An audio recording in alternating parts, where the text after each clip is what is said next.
Jonathan Galloway, Sandra Colino, Igor Szpotakowski. Very warm welcome to Digital Markets Research Hub.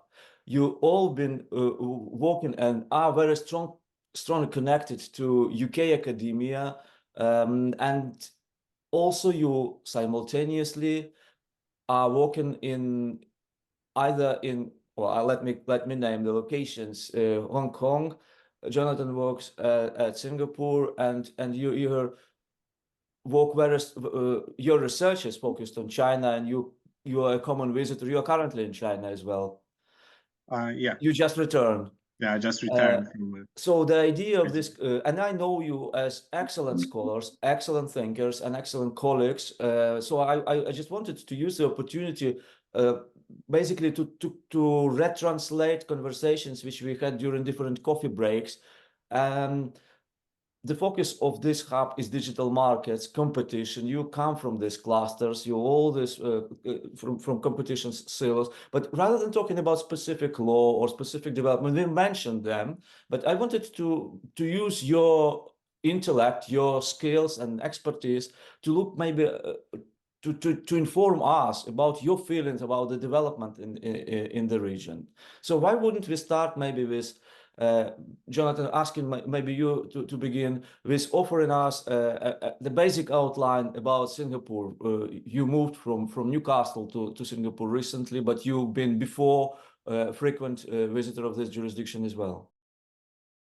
Thank you, Oles, and thank you very much for inviting us to be a part of this today. Really appreciate that. In some respects, I'm probably the one that's least well placed to kickstart a bit of a conversation, but I'll try my best. So I've only been in Singapore for 3.5 months now, so very early days for me in appreciating the regime out here and the way in which the economy is working. I think it's very fair to say that one of your context-setting queries was about the wider region. I guess that's East Asia, Southeast Asia, looking at the area. It's clearly a very different mix of jurisdictions, cultures, economies. And you see that most clearly even just by looking at Malaysia and Singapore, right? Because geographically, right next to each other, they've got ties. They were once, for a very brief, fleeting 22, 23 months, part of the same country, but huge differences between the two of them.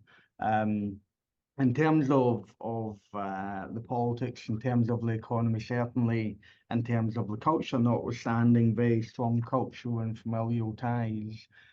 Singapore, and it'll be interesting as the kind of conversation goes on, it might well be that peers on this call will have interesting insights into Singapore more than what I've gathered so far. But it's an interesting mix in the sense that there's clearly parts of the economy where you see vibrant competition, including in areas that I would not anticipate to see levels of competition. So if you go in to pay for with a card in the UK and in large parts of Europe, you would use a Visa card or a MasterCard. And with a competition law context, we know very clearly the problems with the interchange fees. You go to pay for something in Singapore, there are places that you go where you cannot pay with either Visa or MasterCard, and you might need to have a Next card with the local banking system. Or for even the places that accept Visa or MasterCard, you can pay with either of those, or you can pay with PayWay or PayNow, and very different payment systems and a greater level of competition payment systems than what you would find in some other jurisdictions. So at some level, you see greater levels of competition, but then in other areas, I think you see the dominance of the state and what is quite clearly a controlled level of competition coming into certain sectors. You don't have the same history of liberalisation within the energy sector that you would have in many jurisdictions, for instance. So there's certainly an interesting country. I'm just in the earlier days. I've got emerging views that will continue to feed in as we go through this. But really interesting early points for comparison, I think. Thank you very much, Jonathan. Sandra, you've been in Hong Kong for longer much longer. So your reflections would cover much broader period of time. So indeed, I have been living here for 14 years now. So definitely, it's the longest place I've ever lived in my entire life. And so I've had the chance at least to get to know the local context quite well. And from a competition law perspective, I arrived at quite an exciting time because the competition bill had just been tabled. So the first cross-sector competition bill was introduced a month before I arrived.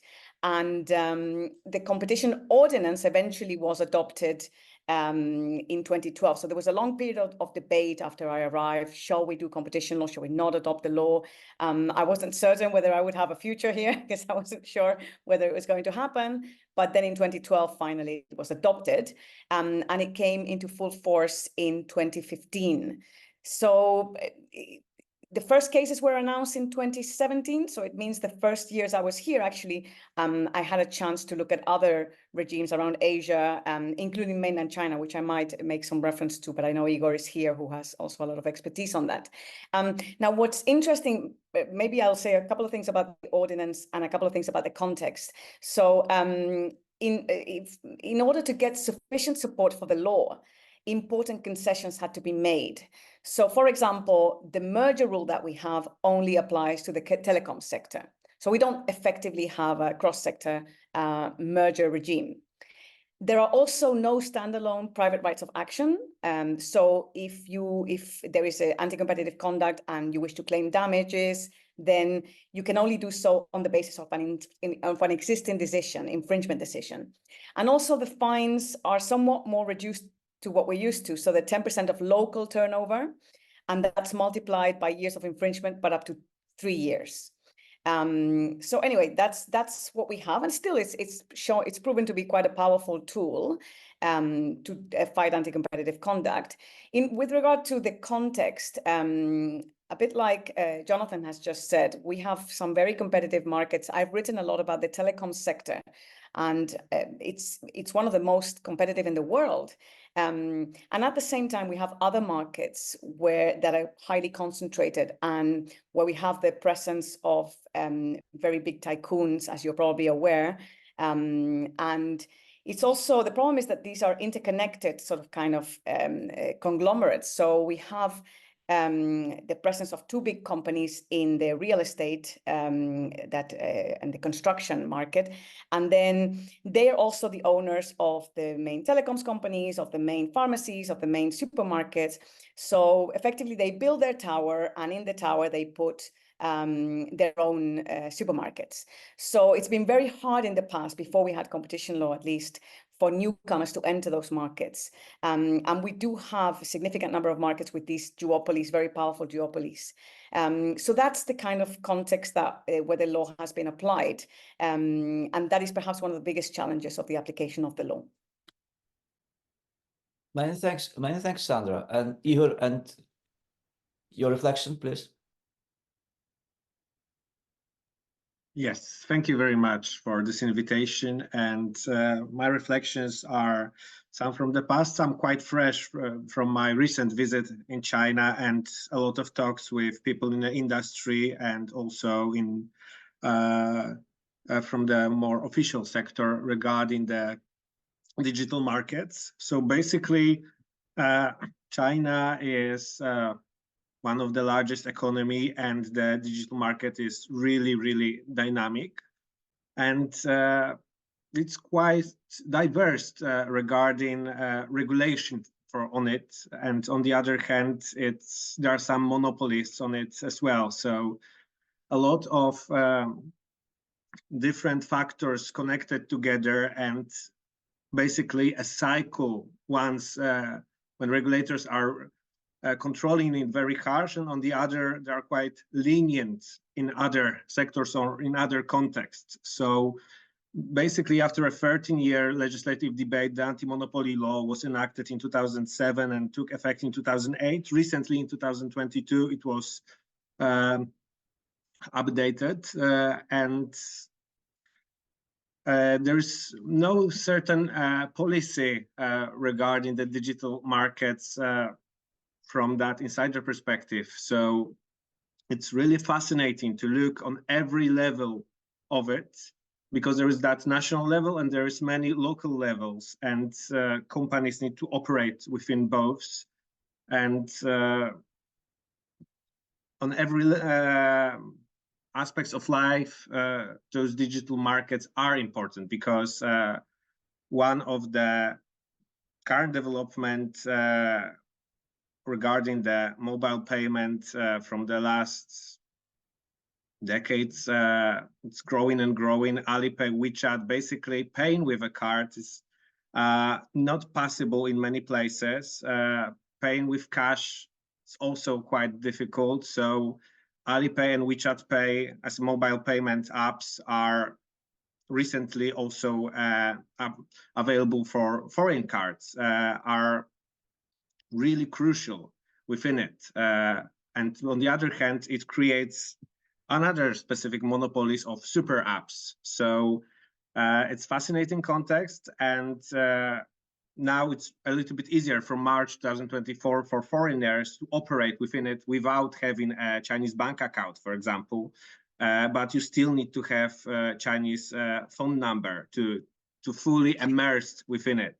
So it's really digitalized economy in that sense. But on the other hand, it's quite domestic regarding the companies which are available on the market. So that's something quite unique and really fascinating to witness its development and how many challenges are also within it. Well, thanks, Igor. Jonathan, I just returned from European Data Summit, where 3 days the development in data market or data society has been discussed from various contexts, and for me it was really eye-opening event. I realized that DMA microcosm is a tiny, very distant in terms of what's going on with regulating big data and nurturing and developing this digital society from various points of view. So I wonder, what was your impression when you moved from the UK, knowing European context very well, to Singapore, in terms of what is the development in digital market? Do you sense that they are doing things faster, better, or maybe worse and slower, or maybe other criteria as well? Well, it's a more complicated picture than I probably anticipated. And to try to articulate that a little bit better, I guess Singapore has I think, a well-deserved reputation for being a strong digital economy. And you see that in terms of digital innovation from a range of areas. You know, you land in the country, you land in Changi, and you're going through, and they have biometric automated gates. And the gates work well, actually, with the passport readers, and then going through and you saw it. And they have an app for digital arrival cards. And so even from a government-controlled aspect like that, and then getting into other areas of still within government reach of the economy, into banking and other areas, you have a SingPass. So you have a kind of one-stop shop of ID authentication mechanism that you can use to verify into other areas of the economy for identification purposes. And they all work very smoothly. And then it comes to certain areas, including rental with accommodation, where cash deposits are required. And hawker centres where the default can at times sometimes be cash. And so I guess it is a very complicated picture. You know, I am someone who, in living in the UK and with a young family, I have to say, out of the convenience aspect, I relied quite heavily upon certain apps for consumer purchases, and ones that you could have delivered within a day, and so on and so forth. That is not as easy in Singapore. I relied quite heavily upon e-commerce in terms of grocery shopping with an online app or website, and delivery relatively easily put in place for next day delivery. That also is actually far less straightforward in Singapore, certainly for a one-stop shop in that side of things. And there's a very clear sense that far more people rely very heavily in continuing to go to the supermarket in person, and not just one supermarket, but to probably a number of different supermarkets or a number of different shops in order to get hold of the essentials that we're looking for. So you have things like that on the one side. On the other hand, and I don't yet know enough to know all the different factors and the interconnecting points, but you have a vibrant high street and malls and shops in Singapore. There's many factors that come into that, but what is very clear in the UK context is that you do not have a vibrant high street in many cities up and down the United Kingdom. I don't know whether you see that playing out in mainland Europe or not, but you have to think about this connection and the association between e-commerce and the high street in the UK context. Sandra, I wonder if from your experience, while reflecting, maybe you can also take into account the temporal factors and the dynamic of changes, so the trajectory of development. So because just a photographic picture would be very informative, but also the trends. Oh, absolutely. I agree with you that there has been a huge growth in the last few years. When I arrived, maybe digital purchases, etc., were not the norm. But now, I don't know. I mean, looking at the most recent statistics, mainland China and Hong Kong are at the top of the list where people purchase online the most. They make the most number of online purchases per month. So there's a huge boost of digital platforms for all kinds of needs. And one thing that I would also highlight, and this is something perhaps more present, and Igor might dwell on this in mainland China, is that it's all very straightforward, but what is perhaps the biggest challenge, what I found was the biggest challenge, was entering the ecosystems, because you need to have the payment set up. So if I want to use the Didi, which is basically, as you know, the equivalent of Uber, that operates more widely in mainland China, I can't pay with my credit card. So I need to have the payment system that they want, normally through WeChat or Alipay, all set up. Even when I went back a couple of years ago to a wedding in Chongqing, and I wanted to have a coffee and to buy the coffee, I also didn't have the right apps and everything downloaded. So once you've got everything ready, and you enter this system, it's all very straightforward, but you need a little bit of time to make sure that everything is arranged. I think that overall, these markets, not only, I mean, there are very, very powerful local players, especially in mainland China. In Hong Kong, as you probably know, Hong Kong is very proud of the open markets and how much it allows any companies to operate and to thrive in their markets. The free market economy of Hong Kong is perhaps one of the reasons why it was so difficult in a way to convince people here that we needed to adopt competition law precisely to protect the free market economy rather than just to implement new rules. But yes, overall, I would say that is the picture. I've seen certainly a trend towards digitalization, that so much so that we have become almost leaders in the world, relatively open markets. And of course, in mainland China, there are some difficulties for the big international players to operate due to the requirements, some of the requirements that they must meet in order to be able to operate there. Thank you very much, Sandra. Igor?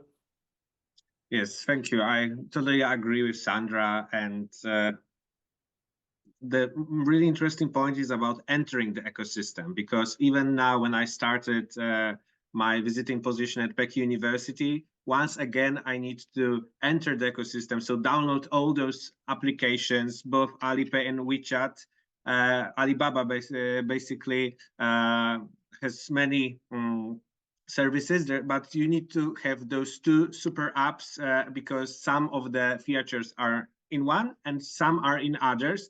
And I have a debit card from Chinese bank, so it was easier, and also Chinese mobile phone, because otherwise it will be not possible to have some transactions within it. But still, for example, I even have been prepared, I still have some challenges within it, even knowing the system, because, for example, Taobao is one of the e-commerce platform.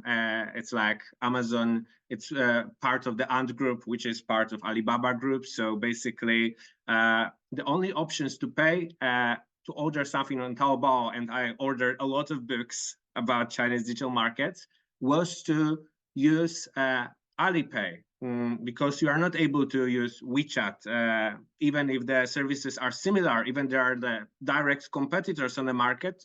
On Taobao, you could only pay with Alipay and only with Chinese bank account. So even if, in theory, you can use your UK bank card to pay via Alipay, it's not possible on this specific platform.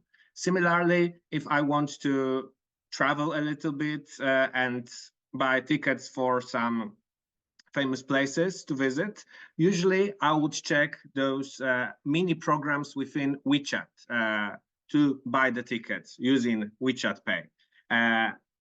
But if I want to travel using Metro, the easiest option is, again, Alipay, which has monopoly on providing all Metro cards within one app. WeChat doesn't have this kind of feature.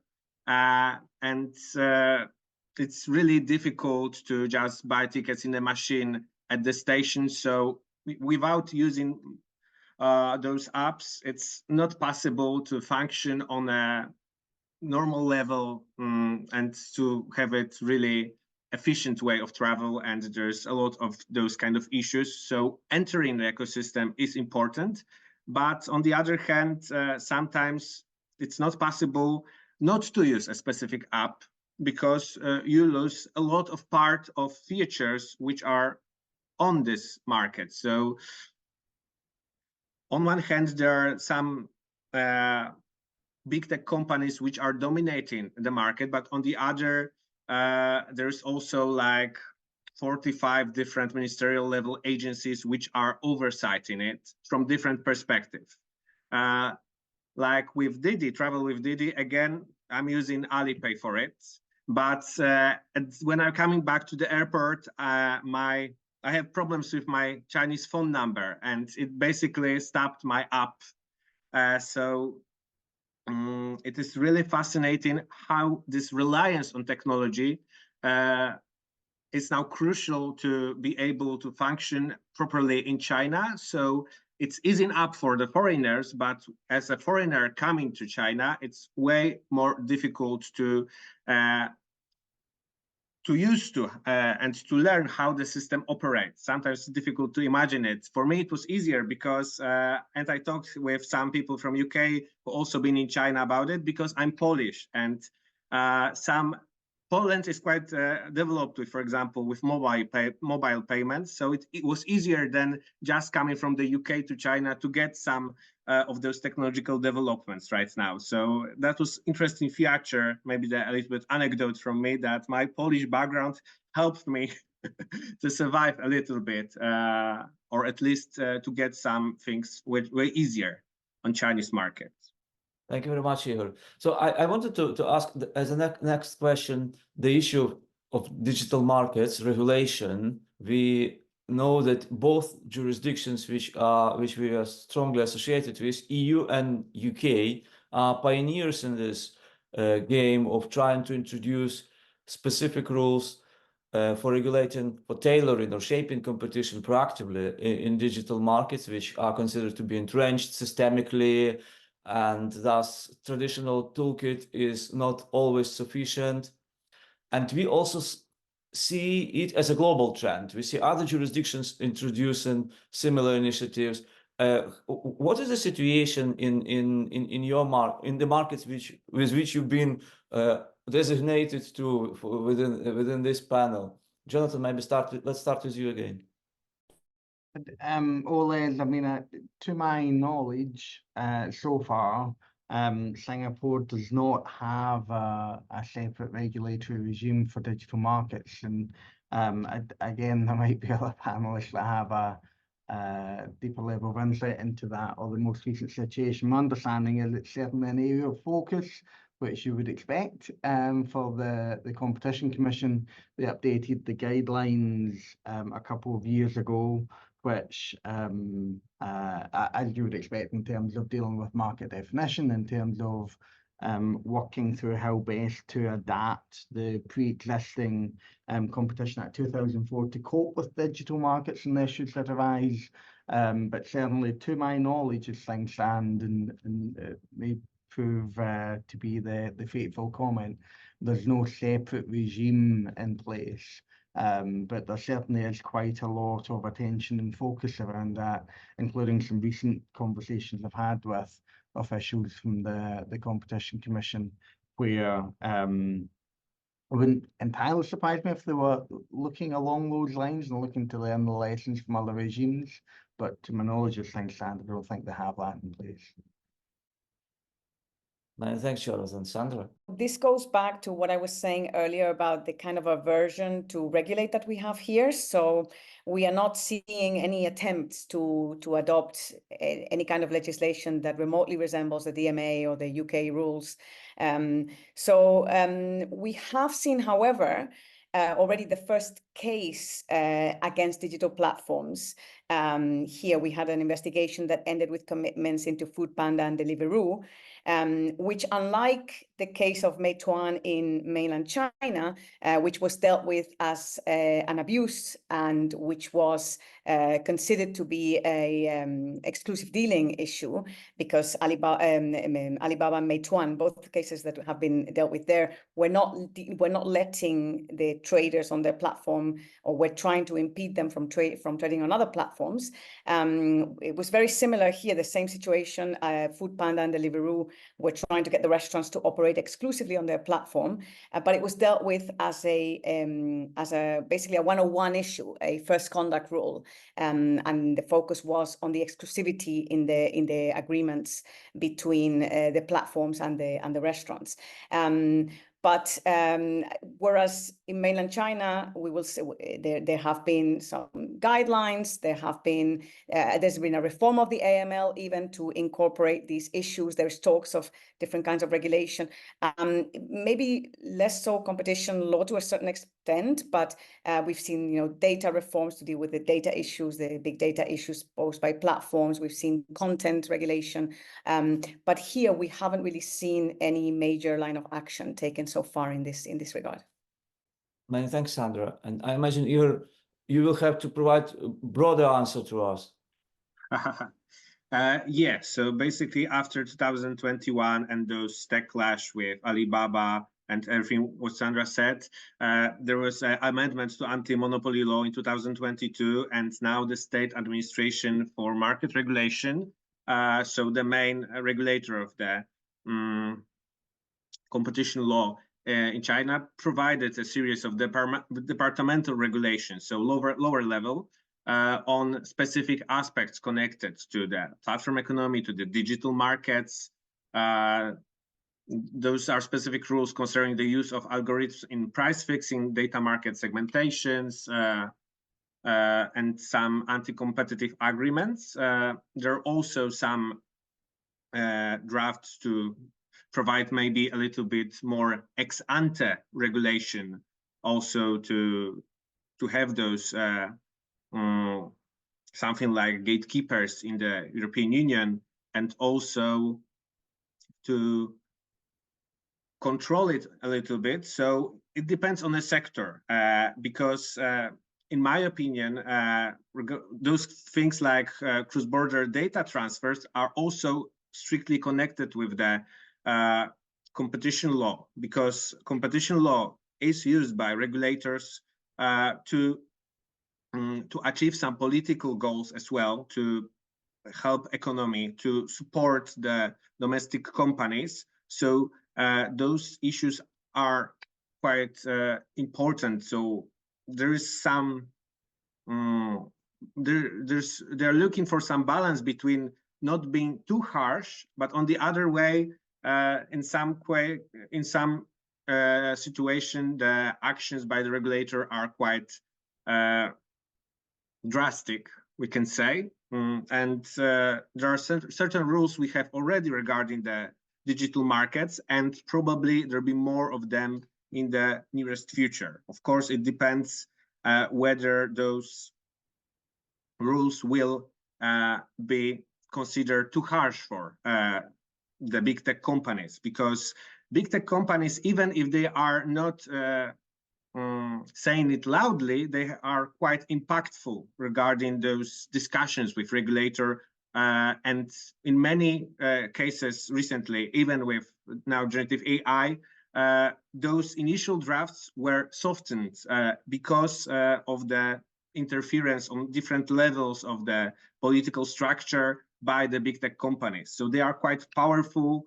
And on the other hand, like issues like cross-border data transfers are used on by the politicians, by the government on the level of international level to negotiate for the domestic companies some agreements to help them flourish. So there are different levels here, but in some ways, regarding those ex-ante approach, some of the features similar to DMA are starting to be an issue in China as well, and they are worth to research them comparatively, even if the context of a market itself and its characteristic is completely different. It's really interesting that those trends are also are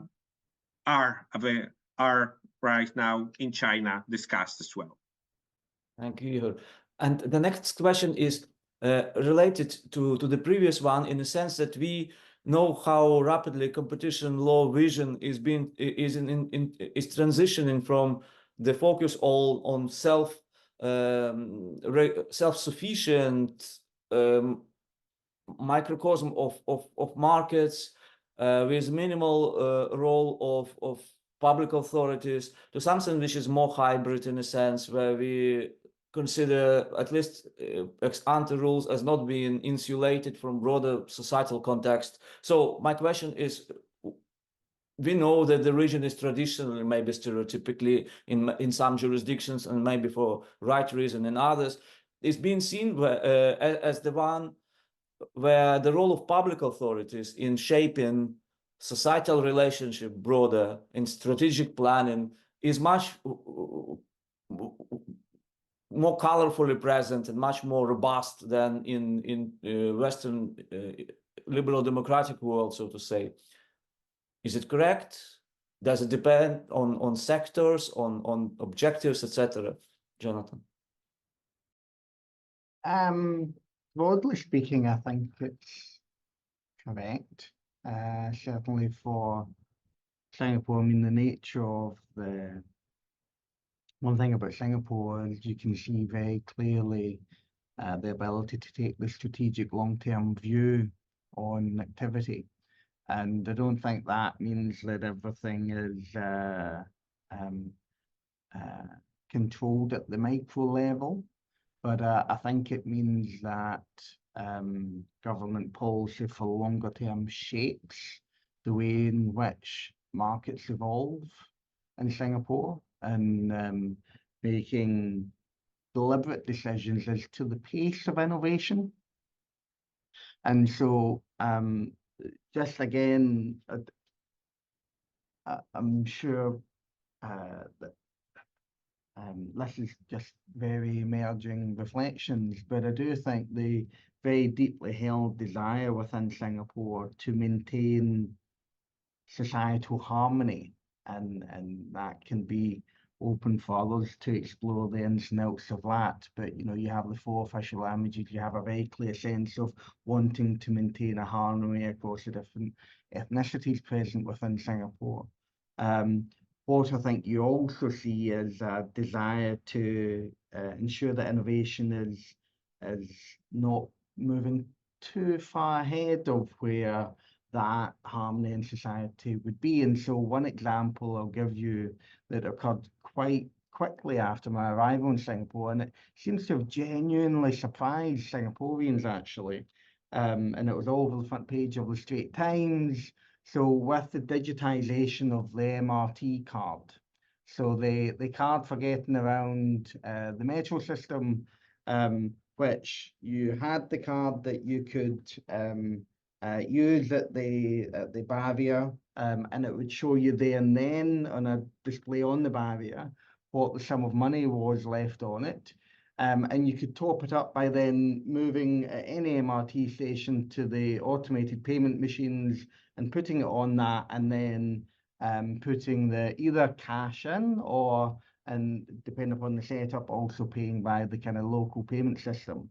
And the government plan was to move this towards an entirely app-based approach. And it introduced a new Simply Go app, it introduced a new system whereby you would no longer see the amount of money left on the card at the barrier you were exiting the MRT station, but instead you would get a notification on your phone, or in my instance, coming through to my watch, as to how much was left on that account. But for a large number, particularly I think the elderly within Singapore, they were not happy with this change because it was involving a phasing out of the older cards that you could see the amount of money there and then. And the thing that surprised Singaporeans was that there was a huge U-turn by the government. So apparently that does not happen commonly in Singapore, but there was a huge amount of unrest to the government decision to phase out of the old cards, and the practice then whereby people would have to rely upon that app on the phone was something that had quite a significant backlash, surprisingly to me and with the reputation of Singapore.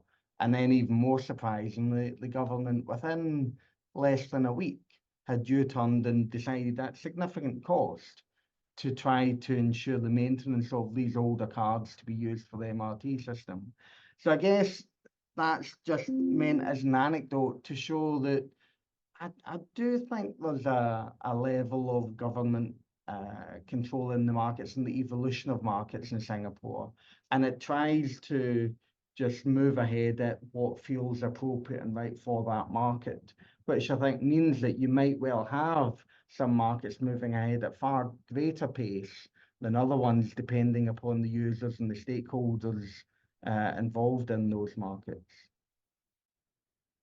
Thank you very much, Jonathan. Sandra, what are your views? What I would say is that in Hong Kong, what we have seen is perhaps the detrimental effect of recent government policies on the level of competitiveness. So in the sense that the pandemic basically has really affected us. So if you see the statistics before the pandemic, we would normally be ranked the most competitive economy in the world. We are currently 7th. And part of the problem has been, as you probably know, there was quite drastic measures adopted here, which really affected everything, but like the businesses and also the level of competitiveness. So that, I think my feeling is now for the best part of the last 2 years or so, we are things are improving and we are moving back towards the previous model, but definitely the government will need to try to encourage, to implement measures to encourage, again, the level of competitiveness of Hong Kong's markets. I know that they are very much into, they provide quite a lot of investment for R&D in innovation, but that's mainly for both manufacturing and services. Then we see an insistence on funding universities as a way to fund talent that could then help the local companies. We also see, for example, subsidies to the industries that adopt that try to upgrade and transform their technology, and a lot of support for startups. I think those are the keys that we find here. And that policy hasn't really changed, but there is now the feeling that this needs to be boosted in order to go back to the pre-pandemic levels. Many thanks, Sandra. Igor, please. Yes, so as I've mentioned, the power fragmentarization in China gives Chinese regulators a lot of policy control, even if some offices are not exactly are able to enforce some anti-monopoly provisions. In practice, there always some possibility to find possible infringement or to act as a group, like for 17 or 11 different regulators and Supreme People's Court in specific case to be able to provide a harsh treatment to specific companies. But on the other hand, even if the investigation powers of the State Administration for Market Regulation in China are quite wide, so they can even provide so-called dawn raids, so the on-site inspection of business premises to hear witness.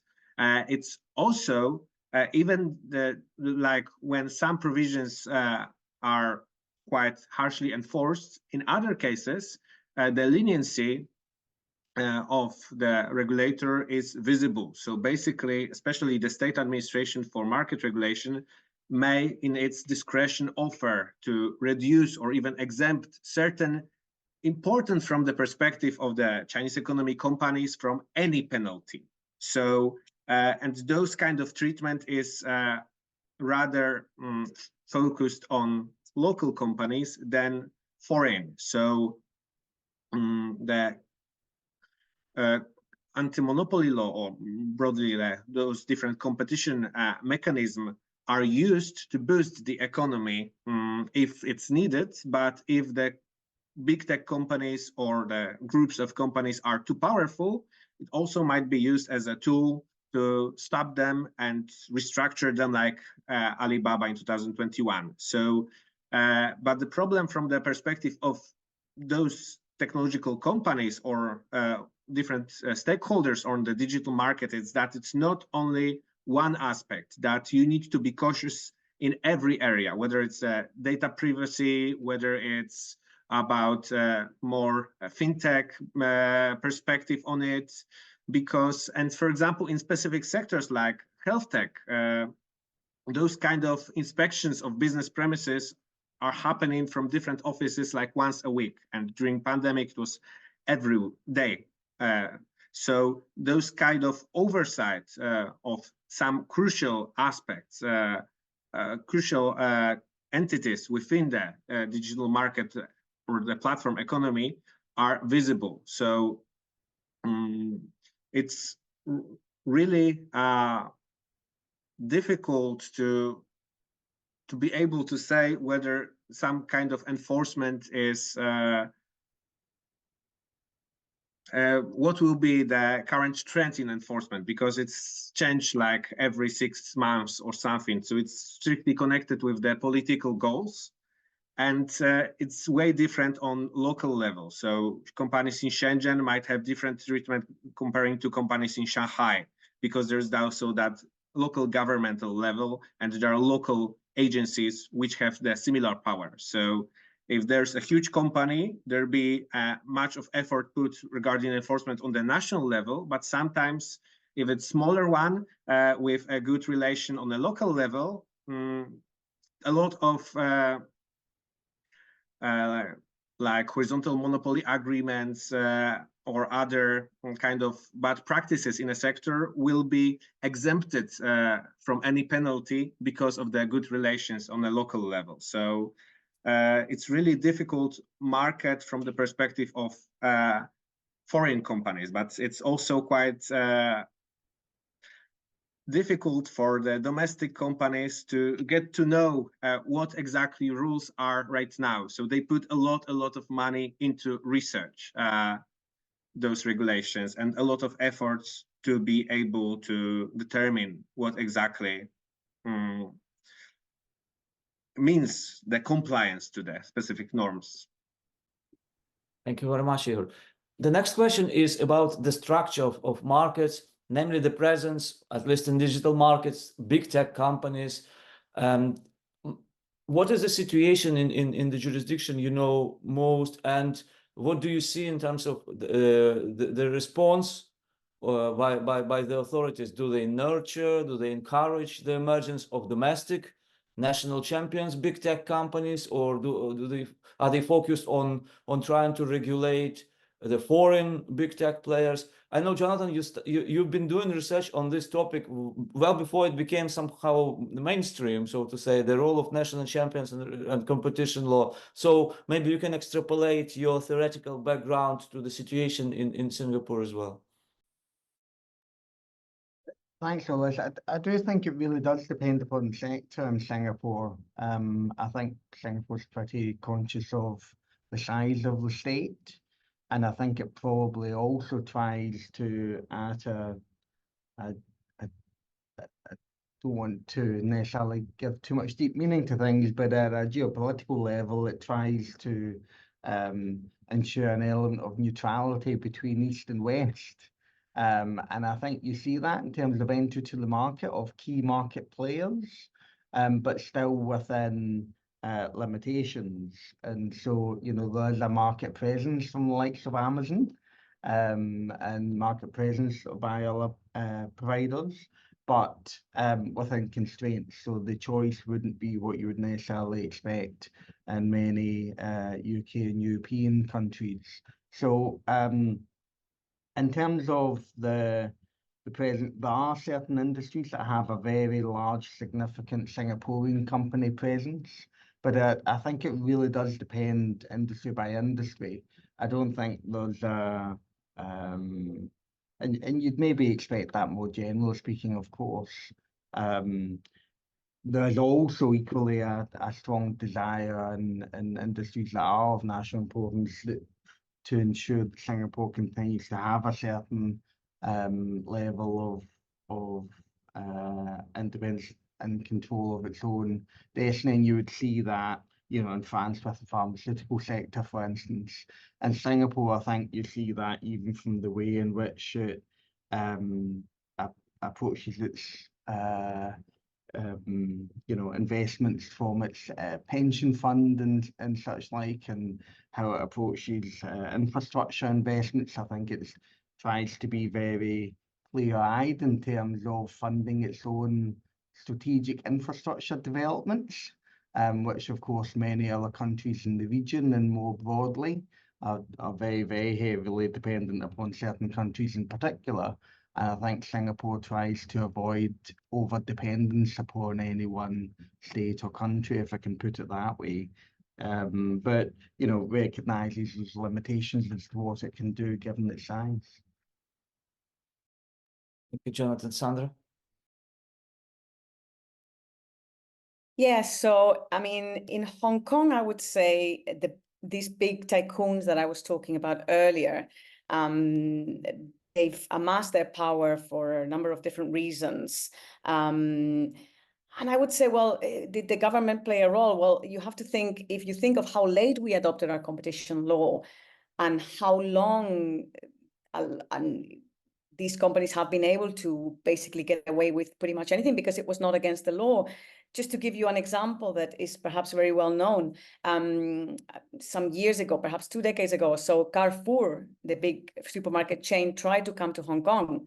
And, you know, this is no small player. This is somebody who, you know, has a worldwide presence, definitely has the funds, has the reputation.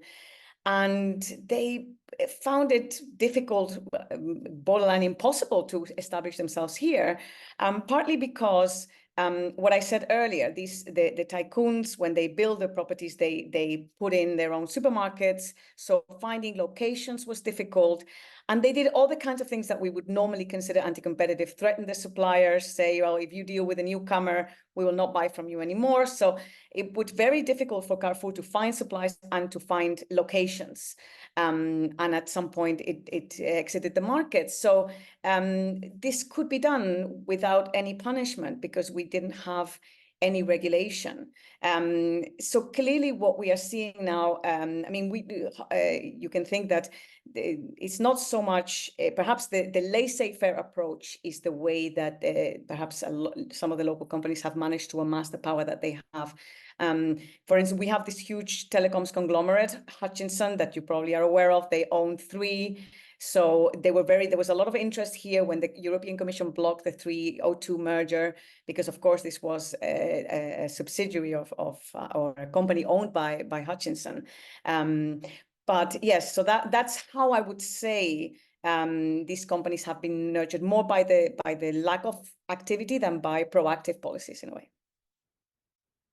Thanks a lot, Sandra. And Igor? Yes, so basically, Chinese digital market is dominated by the domestic companies. According to the World Bank Index of Doing Business, China is really near the bottom in terms of how easy it is to start a business. But on the other hand, it's a big market. While there's dominated by big players like Tencent and Alibaba, there's still room for many startups or smaller companies to grow. One of the things is, of course, the support of local governments, which possess a tremendous administrative capacity to give a helping hand to the favored firms, usually the domestic ones, and provide them with some special deals. But on the other hand, Chinese companies learn also how to survive between different norms. Even if Chinese legal institutions are really improved during last decade, and they are quite strong, and they can have a really strong power to control the market, usually they try to avoid to act if there is no signs from the top governmental to top leadership of the country to crack the market. So basically, it's still quite flexible, and there's a place to grow, but it's usually for the Chinese companies. And in some sectors, like now with generative AI services, where there is a strictly pre-market licensing to operate on the market, there are clear signs that most of the companies are domestic, and those with foreign investment are not exactly within the game. From the global companies like Apple or Microsoft are doing well in China, but they're also obedient in order to survive on the market. So like there's no Google Pay in China, but there is the Apple Pay. And from the perspective of the specific Apple's of the stores for using specific apps, the way of controlling a little bit informal one is helping those companies to stay on the market, to be able to compete. But it's strictly connected with political aspects as well. So there are certain rules, or sometimes there are no rules. There are some gray areas within the regulation, which companies can use to a certain extent until there will be some change of the policy within it. And thanks, Igor. I know we don't have much time left, but there are a few questions which I wanted to ask you. The first one is, what lessons maybe would you transpose from that jurisdiction to EU or UK in terms of the relationship between the government and digital markets and beyond? Jonathan, we start with you. Yeah. I mean, I've reflected on that bit somewhat, particularly because digital market regulation, the EU in many respects seems so far ahead. And I guess one of the queries around that you're probably far better placed, Oles, than anyone else to respond to is where the digital market regulation can become a proxy for economic protectionism as a query around that at times. As to whether the EU, the UK, US can learn anything more of seen and witnessed out here, I think it's interesting to just consider, and I can't quite believe that I'm about to say what I'm about to say, but whether we ought to consider where the guardrails might have to be or should have to be and ahead of time. And something I alluded to earlier, I have been given quite a lot of thought about the impact on the high street in the UK and the relationship with e-commerce. It is interesting to reflect on kind of cause and effect with the ways in which societal trends develop and whether in some jurisdictions, and I do think of the UK in this in particular, some things that are foreseeable as a kind of consequence of approaching something in a certain way is not headed off because of short-termism. And not short-termism from a government policy perspective and a planning perspective, and the inability to act strategically. And you see that in many respects with the US, where there's, real difficulties with having any significant legislative reform being able to be driven through, huge challenges in terms of even trying to secure appropriate infrastructure funding.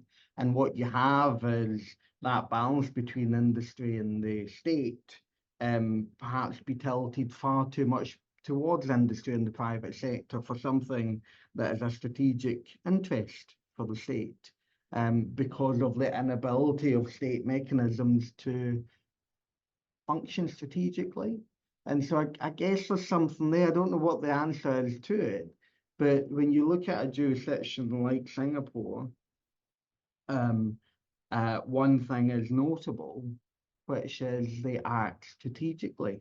And when you then look at how they address and confront and head off future threats, there's a far greater ability to do that in a country like Singapore than, and that can also be dependence upon the digital gatekeepers, of course, can't it? In terms of the way we think about things. But the inability or the difficulty to act with sufficient foresight and longer term planning is something that really hampers some countries, including the UK, I think. Many thanks, Jonathan. Sandra? Yes, so it's a bit difficult from the perspective of Hong Kong to discuss this because Hong Kong has very much looked to the EU legislation, for example, in order to adapt its own legislation to regulate competition and other aspects. What I would say perhaps is what I tell my students normally, we in our courses, we look at the EU, we look at the US, we look at mainland China. We read articles very critical of what's happening in mainland China, or very critical of what's happening in Europe because they blocked a merger that was between two US companies, and this is protectionism. And I always tell them, to step back and, consider the technicalities, and also consider that there is a context that explains sometimes the differences in the different ways to tackle an issue or the different approaches. And even beyond, if I just may step back a little bit from the competition issues. If you remember earlier this year, we had a hearing in the US Senate about child exploitation online. And it was a very, very upsetting in a way and very powerful hearing with a lot of the victims of the social media platforms, what was shared on the social media platforms with almost no control, and how these platforms had sat back and let these things being shared. And there was at the same time, there was both a criticism of China. So a lot of the senators were criticizing China for the curbs on free speech and a lot of the data protection issues. And at the same time, there was this idea, well, but there's so much harm also. So what do we prioritize? So everything has a cost. So if we say, right, everything goes, no curbs on any anti-competitive conduct, or no curbs on free speech or whatever, it will bear, of course, some negative consequences. And the opposite also is true, right? If you impose too many restrictions, that is also going to lead to things that are probably unacceptable from our perspective, from our jurisdictions, based on the values that we hold very dear. So I think we need to, the one thing that, rather than just copying that, I would like to try to encourage an effort to understand why things are regulated in one way or another, and also see the positive and the negatives, because there's always, as I say, some price for everything that you impose. Thanks a lot, Sandra. You heard your views. Yes, so I totally agree with Sandra here, and I think about it's not necessarily possible to transplant some ideas from European Union directly to China, or from China directly to EU or UK, but we can learn a lot by observing. So even if there's a different context, some regulatory mechanism are still possible to be adjusted to the very context of like UK or European Union, but we are afraid of the consequences. Like some cases from China are a perfect examples as a sandbox for it to check or to reassure that even if we will be more drastic in some protectionism or thinking about the digital sovereignty as such, it's still possible to achieve a certain level of innovation, to still have all those like US companies on the market in EU, but on the other hand, to be able to control it better. What I think is quite interesting regarding the Chinese approach, it's more like soft law, more like specific guidelines, provisions on the lower level, so usually quite sectoral, rather than one general rules for every sector of the economy, which I think is helpful because you can change them much more quickly. You can adjust them to specific scenarios. And that's something which works in China. Of course, is connected with political goals, but the European Union, UK also have some political goals, and it's possible to have a balance between the regulation and achieving specific values, specific economical goals. But on the level of digital markets, it's also really crucial elements for the economy on a global level. There are some geopolitical issues connected within it, like with the cross-border data transfers, which are really, I think now, research specifically in China as something which is really important to develop further also on foreign markets, and sometimes to make the technology better, especially in the health tech. You need to have data from outside. So those protectionism is sometimes helpful, but on the other hand, it creates challenges. So it will sooner or later require some international treaties or maybe some agreements on those kind of levels. So this is, even if Chinese market is domestic, many of the problems are global. So it's important to remember about the different layers of the situation. Yeah. Thank you very much, Igor. Moving to the last block, academic life. 2 questions. Recommendations to students. We close with this, and maybe you can also recommend it based on your current research and the vision of your priorities. But before that, I wanted also to ask your your feeling about the dynamism of academic life and university life, maybe more general. I know, Jonathan, you in your capacity as my former line manager, how much energy, how much emotions you dedicate to students. I know, Sandra, you as an author of one of the leading textbooks in computational global textbooks, how popular these ideas are. So how do you communicate with students in this regard? And you here as my colleague, how students love you and how much they do care about the modules which you deliver. So what is the dynamism of academic life in these relevant jurisdictions in comparison maybe to UK or Spain, Jonathan? I mean, I would just start by saying that my whatever role I ever happen to be in, the thing that I always try to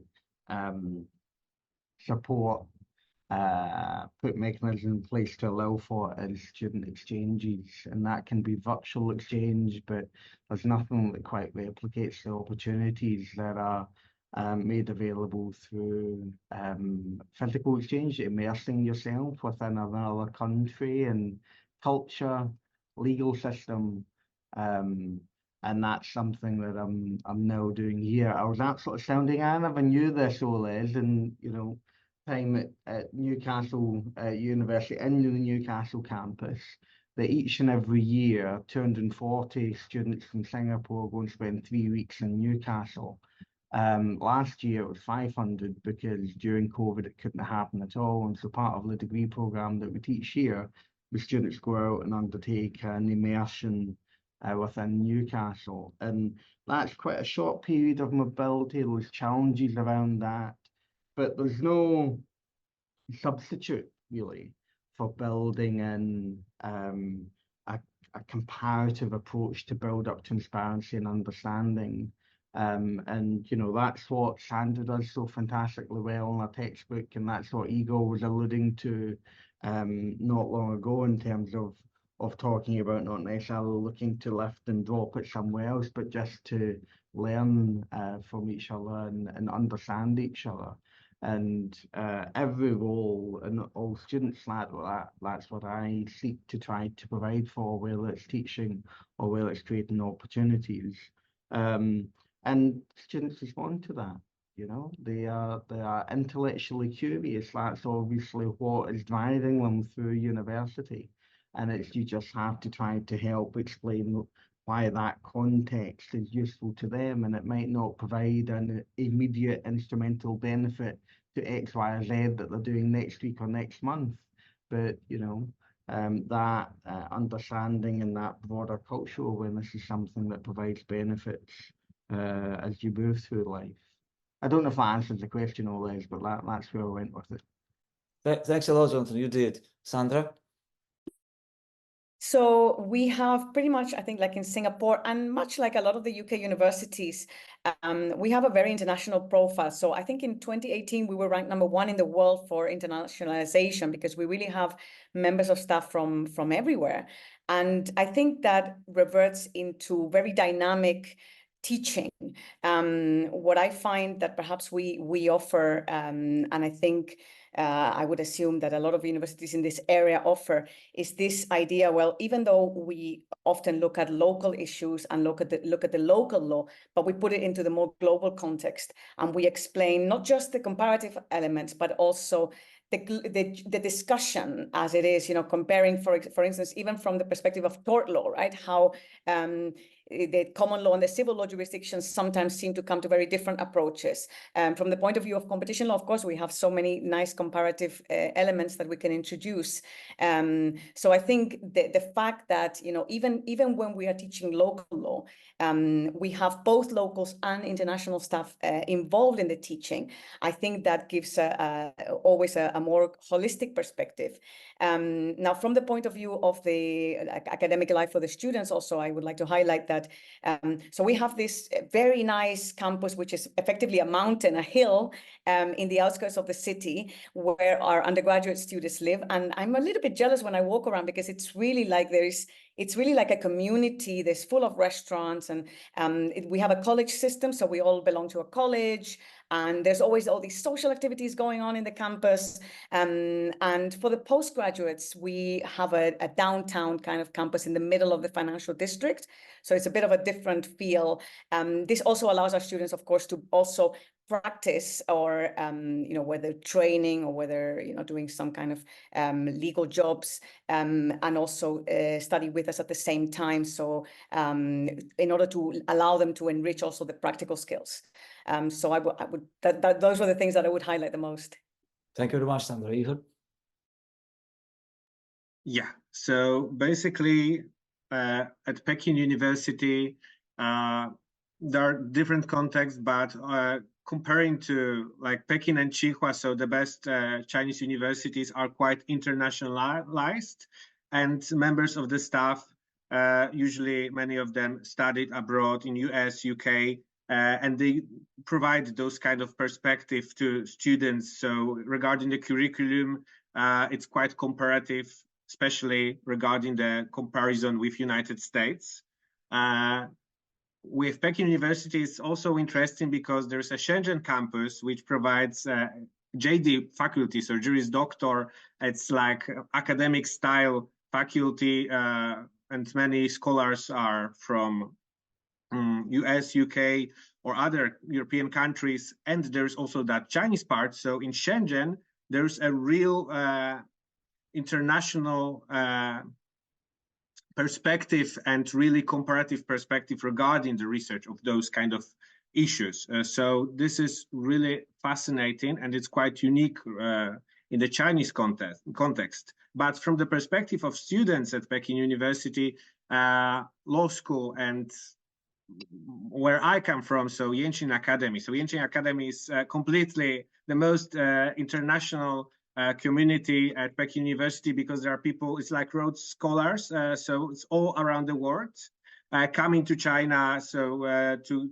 students after their BA or LLBs to learn more about Chinese experience, and Chinese students who are later going for a PhDs or work abroad. So this is really interesting community regarding discussion about those kind of topics from the different perspectives, different geopolitical perspectives here. I also really admire the level of funding from Chinese universities to include LLMs in the United States, usually in a curriculum of the law degrees in China. So many PhD students, many graduates have included their LLMs in the in US or UK with, or at least a year of exchange in their programs if they speak English quite fluently. And if they come back, it's also really great for this kind of discussions to provide the perspective. So my experience from this month was really international regarding the people I met. Many studied in UK, many are going there. And I also learned some perspectives or thoughts I was not aware of, or at least I did not thought about those aspects. So it was quite enriching for me as well. So I was challenged, and I really enjoy it. Many thanks, Igor. And my last question is traditionally recommendations to students. Well, maybe you can also reflect upon the topics or areas where they could focus their attention, which are most dynamic in your view. Maybe it's within the scope of your research interests as well. They are perplexed. Many students don't know, or they would always appreciate some pastoral recommendations by people who they appreciate so much and respect so much. So what are your suggestions for those students, Jonathan?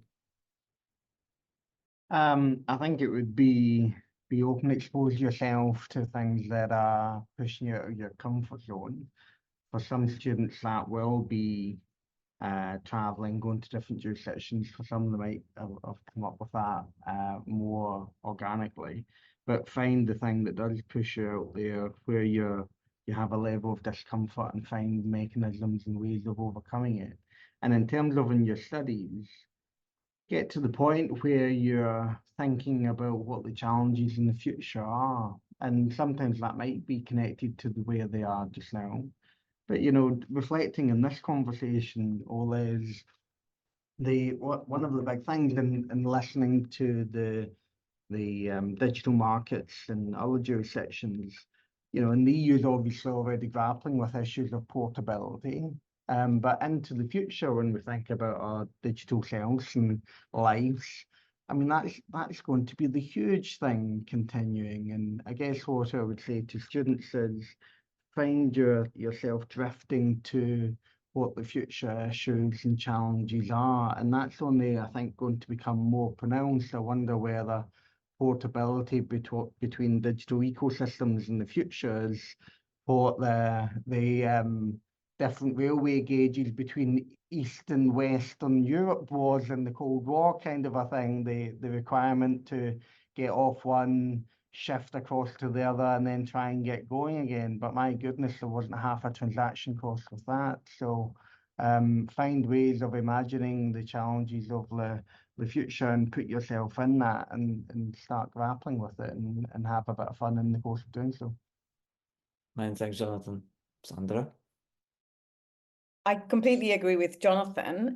What I would say perhaps here, one big topic might be relating to sustainability and business in general. I mean, there's so much efforts right now to transition to, you know, things like electronic vehicles and more sustainable production and servicing in general. And, you know, the AML, the anti-monopoly law in mainland China, has actually an exemption for green agreements, which is something that, as you know, is being discussed in other jurisdictions. But I would also say, you know, sometimes you don't necessarily have to follow these trends and predict. You know, a lot of the very interesting research that I've recently read had to do with issues relating to healthcare or issues relating, you know, here in Hong Kong, we have a lot of things relating to the construction industry and to some of the more traditional sectors. And that, you know, we can't overlook these issues because they're also extremely important. So, you know, if there's something that you can reconcile your passion for an area of the law with, you know, perhaps a sector that might not be the trendiest at the moment, because we seem to all be writing about digital markets, etc. You might still find a very nice thing to write about and still make a very significant contribution. So by all means, consider that too. Many thanks, Sandra. Igor? Yeah, absolutely. So on one hand, there are some specific topics which are really hot right now in China, like the fintech-related topics regarding the new emerging payment methods on the regulation trends comparatively on a global level as well, the protection of minors in cyberspace. It's even also connected with different ways of control of the competition and cross-border data transfers. Those are those topics which are slightly bigger, but there are interplay between different antitrust rules and some specific others. So those interplays are now something which is a big thing. But on the other hand, there's so many interesting things which are going currently in the region. So there are also some bills and reforms in South Korea, some drafts in Japan as well. So those cross-Asian perspective of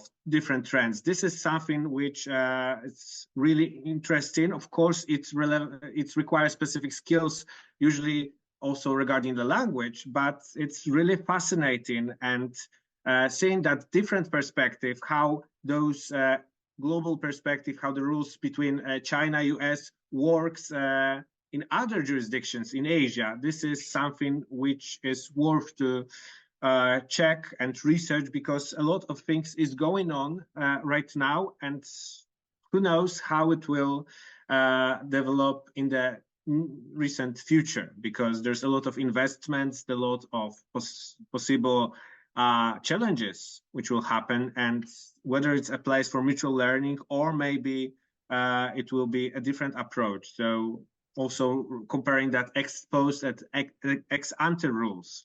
So that's something, especially in South Korea right now, maybe nothing will happen because of those reforms, but what is going on, it's quite promising. And yeah, so there are, yeah, this is really dynamic sector, and also like specific sectors within digital markets like health tech. It's there are a lot of challenges I've mentioned earlier, but in a specific context of the specific companies. And I had some talks with people who are working in this industry, and it was really refreshing for me. So same research, but in specific sector is really refreshing. So that's kind of some of my suggestions. Yeah, thank you. Many thanks, Igor. Jonathan Galloway, Sandra Colino, Igor Szpotakowski, thank you very much for your fascinating views. It was a pleasure to see you.